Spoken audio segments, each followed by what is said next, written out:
pa rin sa Foxtail Resto Bar. Shoutouts Girahay, Titulo, huling battle na ng gabi, mag-ingay mga dipunggol! Siyempre salamat sa ating mga sponsors, Prince Baker, Foxtail Resto Bar, Realidad, Bulawan, El City, and RX Panda. Sa kaliwa ko, mag-ingay para kay RG! Shoutouts, Jungle Room, Vape Shop, MKDL, RX Panda palagi, Realidad Clothing, Bulawan. Shoutout sa RX Panda. Sa kanan ko naman, mag-ingay para kay Saint J! MKTL, NCD, Beach sa Talangelo. Hindi ko alam bakit sila bumubulong pag shoutouts. Pero nanalo ng coin to si RG. Pinili niyang mauna. Bars not wars, unang banat para kay RG. Game! Game! Battle namin sa 2-on-2. Guess si Mod, sinong nandun mga repa? Yung usapan, Tagalog Conference yun, nagiligay nun sila. Kaya ngayon, malamang, ganyan din kanyang tactic. Para matik, yung papabura ng crowd, siya. Kaya sinyo, tumabi ka na kay Doc para meron kang taga-translate kapag round niya. Kasi magsasabi lang din to ng ungo, bulayog, bilatsing iloy mo dipuga, instant crowd reaction agad kay tropa. Magtutunog may value kahit simpleng mura. Cheater puta. Tagalog battle, naghihiligay nun. Tanginang tactics yan, sa pagalingan magputang ina, gumamit ng mother tongue. Kesyo, Iloilo yung crowd. Kesyo, Iloilo crowd. Pero paano pa natin madadala dito yung flip top? Kung para sa kanila nakaukit yung gawa mo. Nagki-cater ka na nga sa crowd, ini-spoon feed mo pa masyado. Para kang gago! Para kang gago! Ini-spoon feed mo pa masyado.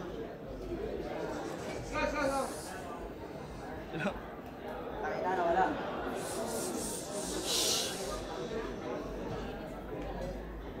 Kasi gumagamit ng common Ilonggo expressions. Gumagamit ng common Ilonggo expressions. Imbis lagyan ng sining mga sulat at titik. Habang ako obligadong lupitan mga hirit kasi may bisitang sumisilip. Ikaw nag-iimbita ka lang ng iilan na magre-react sa mga pakwela mo at gimmick. Hindi mo inaangat ang Iloilo battle rap, nagbibenta ka lang ng ticket. Pero kahit maghiligay nun, di hihigit. Iwan sa sulat, punit kanyang papel. Iwan sa sulat, punit kanyang papel. Di ba ang construction dahil sa lingwahe parang Tori ni Babel, kaya sorry na lang sir. Alam kong di mo kaya sumabay. Ito'y sukat at gamay ko. Kwisiligay nun gamiting medium sa crowd at large, dyan lang mag-i-excel yung style mo. Pero even if you nailed it, yan ang checkmate na kapako. Vernacular gamit sa game para mas matake yan ang tao. Hiligay nun ang paraan, yan lang yung way niya manalo. Huwag mo nang i-claim pagago na ikaw dapat yung sa flip top, hindi kami. Gago ka ba? Pwes ako'y may hamon, tanga. Pag nagribat ka ng hiligay nun at pag nagribat ka at sulat ng hiligay nun, talo ka na. Kasi huwag kang magpapaniwala kay Castillo Mangmang. Kasi huwag kang magpapaniwala kay Castillo Mangmang. Pag pinasok ka doon, magmumukha kang Tito Badang. Kaya stay put na lang. Di mo deserve mag-flip top hanggang Iloilo ka lang. Kasi ultimo sa tugmaan, di maka-keep up, may difficulties na yung hayop. Tas umaasa pa sa ligang makakumpit, makaabot. Paano tong uhugin makapasok kung walang rhyming na solid pampasabog? Basic requirement nga ng hip-hop na pupundi nakapagod. Kung mas deserving ka sa flip-top, galingan mo mag-multi sa Tagalog. Kaya tong si Jason, ligpit. Pati yung lyrics mong weak. Ika'y may minimum wit na natapat sa lihiti mong beast. Tatabak-tapakan na dedo sa enkwentro o ng egol sa spit. Parang nagsuot ng Jordan, you can see Jason mapit.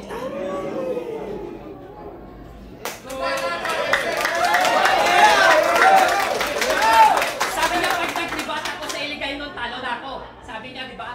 Pues ito hindi magmimintis na wala.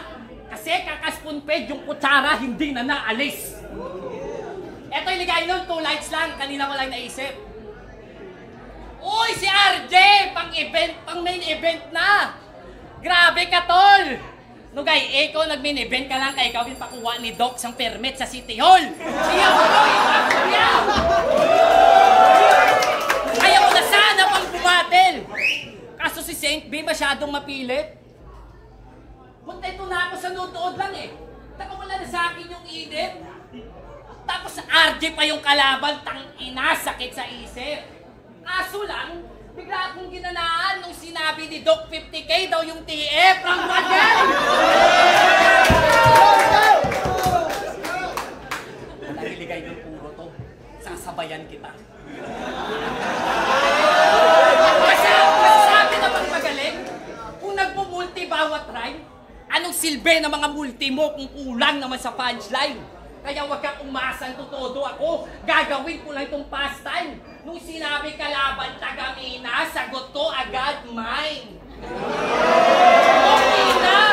Mine! Kasi diba ginto ka? Yan ang palagi mong bukang bibig. Ginto galing sa mina, palagi niyang sinasambit. Babalik na daw ako dito, demonyong santo kaharap mo. Di mo na naisin pag ako naglabas ng sungay. O talagang kabaliktaran dahil ito'y reverse smiling, yung ginto naman ang ibabalik sa hukay. Meron pa sikreto yung libig. Di alam kung saan napunta mga labi niya. At least, magiging kwento ka na lang. Pero at least ikaw ang bida. Di mahanap, makakalimutan, at kailan may di na makikita. Yung ginto, missing in action, animoy parang Yamashita. Kasi ginto ka ba talaga? Eh ba't yumubra kay Castillo? Ginto-ginto, ulol! Wala kang maloloko dito! Tama na, RG! Huwag mo na kaming ginagago! Sa Mina, Prince Hypermart lang meron kayo yung pure gold na sa haro!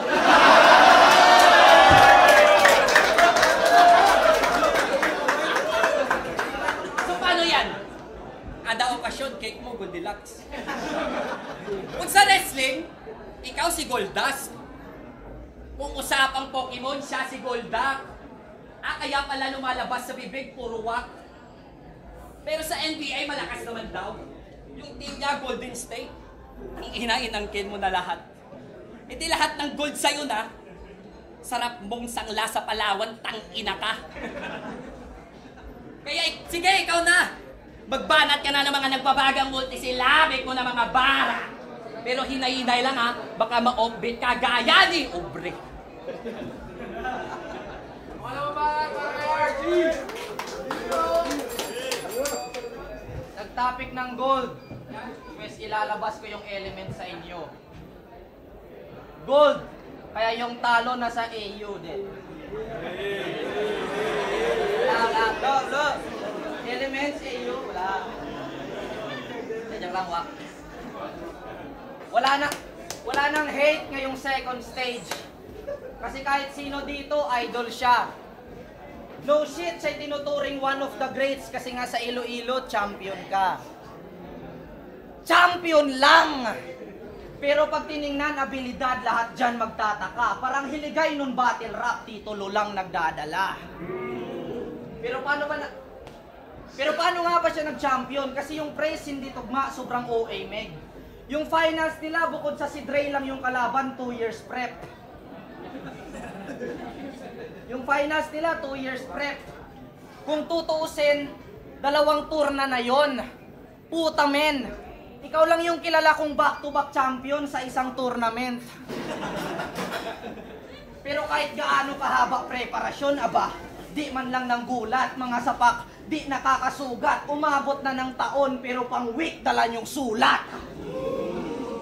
Ako kahit 1 month prep, game, yung sulat walang ya.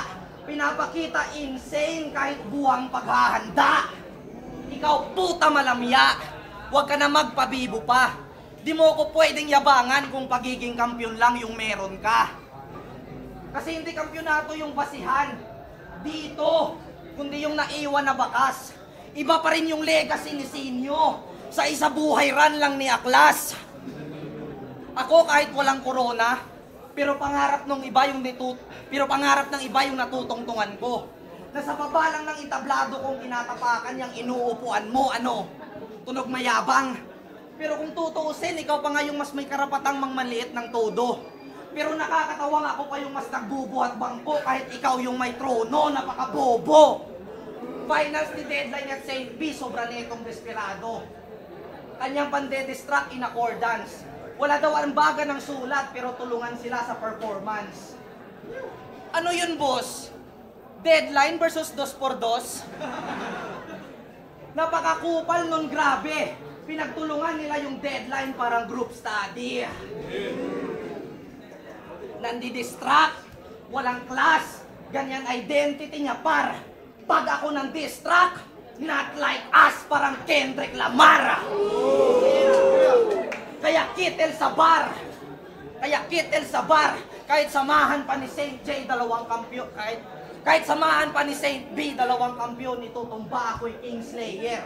Mapa St. B man o St. J, diretsong St. Peter, I'm way better.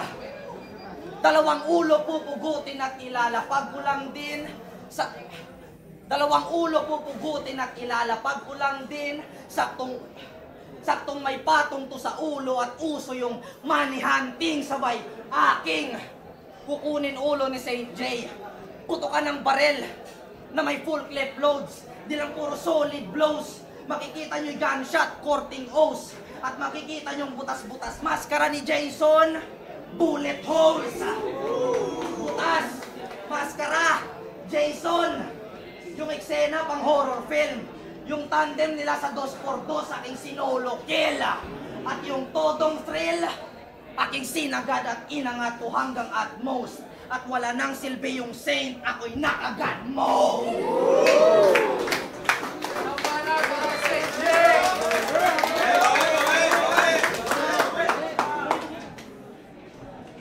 Okay, gold elements! Kung yung ribat niya, gold elements AO. Kaya pala yung gold kapit kay Aurelio.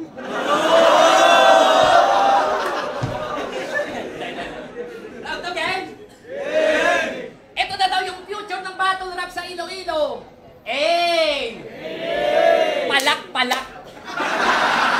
Bakit? Ano na ba naiambag mo sa Ilonggo Hip Hop? I-represent yung Iloilo sa flip top? Hindi mo nga alam yung roots tapos future na sa isang iglap? Hindi. Isa ka lamang desperadong rapper na sabik sa validation. Gusto palaging nare-recognize. Doon na siya nakakakuha ng satisfaction. Pues sa round na to, purong punto, simple lang pero dadanasin mo annihilation. Tignan natin kung may mukha ka pang ilalabas pagkatapos nitong character assassination. Kasi yung tunay na rason kung bakit ito bumabattle, gusto niya lang din maging popular. Aso di ma-achieve kahit pa nandun na sa nasyonal. Kaya ito yung sampal ng katotohanan. Tanggapin mo yung damage emosyonal na kung walang rap battle dito sa Iloilo, wala ka ring lugar. Di ba siya yung skills o talent lang para ikaw ay makilala? Di lang basta husay at galing. Dapat meron kang pakikisama. Kasi panay puna ka na lang kasi sa lika ng iba. Porket hindi pasok sa standard boot panlasa. Kaya di ba isa ka rin sa inggit? Sabihin di kasi sila mas patok sa masa. Oops! Huwag mong i-deny. Huwag mong ikaila. Di lahat ng rapper katulad mo. Di lahat iyong mapipilit. Di lahat ng rapper kapareho ng trip mo. Di lahat dapat sa'yo lang bibilib. Di lahat dapat sa'yo lang sasang-ayon. Di lahat dapat ikaw yung papanigan. Kung ayaw mo sa lika ng iba, simple lang, huwag mong pakinggan. Kasi masyado nang mapagmataas. Akala mo ang layo na ng narating. Minsan mo na rin akong ginamak sa aking profesyon kasi ngayon tayo magambing. Lumabas tayo sa mundo ng battle rap. Ngayon ka magmataas sa akin. O di ba kung wala yung battle rap, call center agent ka rin? Pero agent lang ang manager na to. Kasi sabi niya, dublado daw TF niya kumpara sa TF ko. Ang ina mo, ang yabang mo kung sino. Kasi ito, real talk din bro. Magkano ba TF mo? Ha? Bawat laban, 5,000? Kailangan mo pa ng 10 battle bago matumbasan yung isang buwan yung sweldo. Kaya sige, bumanat ka na. Kaya sige, pumanat ka na. Pero disclaimer lang, ito'y sarili ko po lamang na sentiments. Pero sige, pumanat ka na ng mga multi-ulit na nagbabaga na parang elegant. At sige, ipakita mo sa lahat na ikaw dapat yung palaging gawing main event. At battle lang ng battle ha, so you'll stay relevant. Ito na para kay RG! Slap wine. Gago. Di ba sa Sagility ka nagtatrabaho? I-delay yung sweldo. Oh, i-delay yung sweldo. Kada kinsenas, laman ng payslip nila, thank you. Dinig na sweldo niyo pa. Real talk, di ba? Round 3 na. Alam nyo ba na pag may battle siya, ang dami nilang uma-attend, tol? Mga nagre-react ng, "Go St. J!" Kala mo nanonood ng basketball. Dala buong tropa. At mostly, hindi battle rapper yung chong. Practically, mga nabibilib sa'yo, hindi marunong. Kasi tingin nila sa battle rap kampihan. Imbis ang focus written. Ito'y pagalingan ng sistema, hindi palakasan ng support system. At ang totoong lihem, hindi magaling si St. J. Sa crowd lang dumidepend. Sugar-coated mga round, dyan nabibuild ang confidence. Instead, i-criticize, pinipraise with no regrets. Imbis punan kakulangan, kinukomplete ng compliments. Kaya't face the consequence. Ikaw na din may sabi. Isa ka sa mga nauna dito sa hip-hop sa Iloilo. Nandito ka na sa eksena nung uso pa trip rap sa Gaisano. Pero di maka-keep up sa mga bago. Yung skill set di nag-evolve, sir. Walang makita na improvement, parang ungka flyover. Tung old god sa old style di maka-evolve, sir. Walang trend sa game mo. Sobrang outdated at late to. Walang tool sa arsenals, walang na-gain na info. Kaya bilang lang yung kayang ibuga, parang bake na dispo. Pero wait lang, iho. Meron akong natatanda ang linya niya, bay. Kasi sabi niya dati, siya daw yung dahilan kung ba't nandito kami sa Girahay. Talaga, bay? Inong baguhan nga kami, halos ayaw nyo kaming apiran. Tas kayo yung dahilan? Yan yung kiniklaim after? Gago, ako'y walang utang na loob sa credit grabber. Wiset hassle. Na-stock, wala ng moves sabang kami sa unahan. Biglang sila dahilan ay sus kung ano aming napuntahan. Biglang sila dahilan ay sus kung ano aming napuntahan. Galawan pang palkups. Veteranong walang kaunlaran. Kaya niyayabang na lang pagiging roots kasi inugatan na dyan. Oo, inugatan ka na. Tas kayo ngayon yung dahilan, ha? Kayo yung dahilan? Inoon mula sa malayong lugar, ako na mismo dumadayo. Sariling pamasahe, umaasang may sukle. Inuumaga ako sa event, natutulog ako sa terminal ng bus kasi walang masakyan pa uwi. Tas ngayon, ikusa akong hiningi ni M-Site. Nag-tryout ako sa flip top. Bihira ako matalo sa Iloilo. Kahit sino itapat. Sa proseso sumagad. Kaya paano nyo nasabing sip-sip kung nilalamon ko lahat? Di na kontento umangat. Kaya mula kay M-Site hanggang kay Enigma, sila na mismo kumakabig. Ang basihan para makita ka pa sa liga ay kung paano ka umarit. Tangina, hindi na to tungkol kay Doc o sa rason nyo nakapit. Kasi iba yung nilalapitan ng sandok sa sandok na mismo lumalapit. Sandok na mismo lumalapit. Kaya pinakita, kaya aming distansya evident. Pinakitang we're different. Kasi iba pa rin yung present lang sa Iloilo na event. Sa Iloilo represent!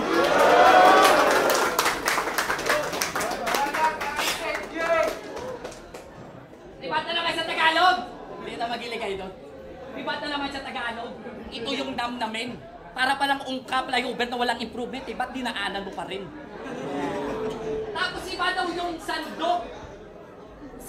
Yung sandok na daw yung lumalapit sa kanya. Eh, yung battle na to, sinong lumapit? Tanong mo sa kanya. Round 3 game? Yeah! Rapper na walang sex life. Dad, kabilang si RG. Paano kasi? Di makabembang ng chicks, panay doon na lang ng sexy big sa IG. Kasi sobrang liit ng balls, malalaichi. Kaya nag-addict na lang sa finger, gustong mag-apply kay Doc, kunin nyo, taga-IA. Akala ko nakagansay. Pan-trigger na sa usi. Malaman-laman ko, pang finger lang pala ng pusi. Tapos sabi niya, dahil ang battle rapper lang siya true MC. Inamak yung mga taga-kapis ng todo. Huwag kang mag-ari-arian dito, Jake. Wala ka pang trono. Huwag kang mag-astang heavyweight. Wala ka pang napapatunayan. Paano ko nasabing top 5 ka sa Iloilo kung pang 6 man ka lang? Kasi pang 6 man. Kung may nag-back out, siya yung ipapalit. Flip-top artist ka na lahat pero sa butas, ginawa ka lang panakip. Kaya wag mong ipagyabang yan. Di mo kami madadala. Akala ko pamantayan na substandard lang pala. Kasi mas angat na daw siya sa amin. Ito na daw yung leading sa race. Napaglipasan na daw kami. Ito na daw yung bagong face. Anong akala mo lahat kami dito maa-amaze? Ito na ba yung future nyo? Pansab lang to kay Case. Kaya wag mo kaming paandaran. Sa mga tunay sa itsapuera ka. Anong future ng battle rap sa Iloilo? Future buang guro, pwede pa? Pero kidding aside, let's put it in a serious mode. Kaya mo ba talagang harapin yung St. J na naka-vicious mode? Porket piyasa sa battle rap, nagpipiling dope? Eh kung walang event, pasabit-sabit lang kay Doc na parang stethoscope? Kaya hindi totoo yung true MC na iyong pinoportray. Kasi offbeat ka mag-rap, tapos love song, wordplay. Kaya kung usapang tracks lang, malayo agwat natin. At yan ang totoo. Try mong magkulab, tayong dalawa lang lalamunin kita ng buo. Paano di ba joke, nilabon kita ng buo? Kaya isang sapat, habang ikaw ay nakagapos. Isang sapak, damin mo malatanos. Isang sapak, hanggang sa dugo'y umagos. Isang sapak, pulbos na to pagkatapos. Dami ng sapak na ipinaligo at siya'y halos. Di na makilala ang iwe na yung buka na parabang si Bongbong Marcos. At last, di ko nahangad maging sikat, J! O tawagin nyo pang idolo. Kung gusto nyo pa akong makitang bumatil, harap nyo sa akin yung kampyon ng titulo.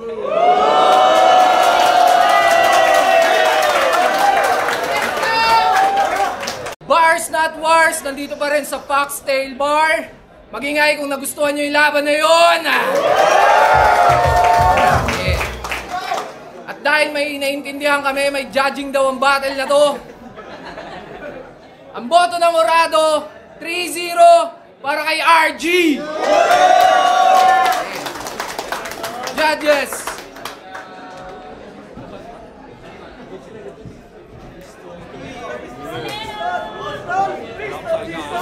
Pistolier! Yo, Pistolier. Binoto ko si RG. Round 1 kay St. J kasi madumi yung performance ni RG. Round 2 tsaka round 3 kay RG. Kasi napansin ko yung round 1 ni St. J, hindi niya na-maintain papunta ng 2 tsaka 3. While yung kay RG, nung simula nung bumalik siya, consistent na yun. Sumusuntok siya at least every 4 lines, every 6 lines meron siyang suntok. Unlike yung kay St. J, may mga time na hindi siya sumusuntok. Minsan sa isang round, dalawa. Walang ganun. So ayun, yun lang naman yung nakita kong difference, RG. Ayun, isa ako sa bumoto kay RG. Pinakamalakas na round siguro ni St. J yung round 1. At pinakamalakas naman na round ni RG yung round 2. Ang naging problema ni St. J, pababa yung momentum niya. Ang lakas ng ano niya, lakas ng round 1. Kaso nung padating sa dulo, medyo nagiging pahina na. At yun naman yung naging advantage ni RG naman. Medyo parang buwelo lang yung round 1 pero yung 2-3 pataas na. So ayun, 2 and 3 kay RG. Lefty. Yo, Mr. Lefty, binoto ko si RG. Sa round 1 medyo dikit pa, pero sa 2 at 3 mas na-impress ako sa dala ni RG. Pero props pa rin sa dalawa, sobrang ganda ng performance nila pa rin.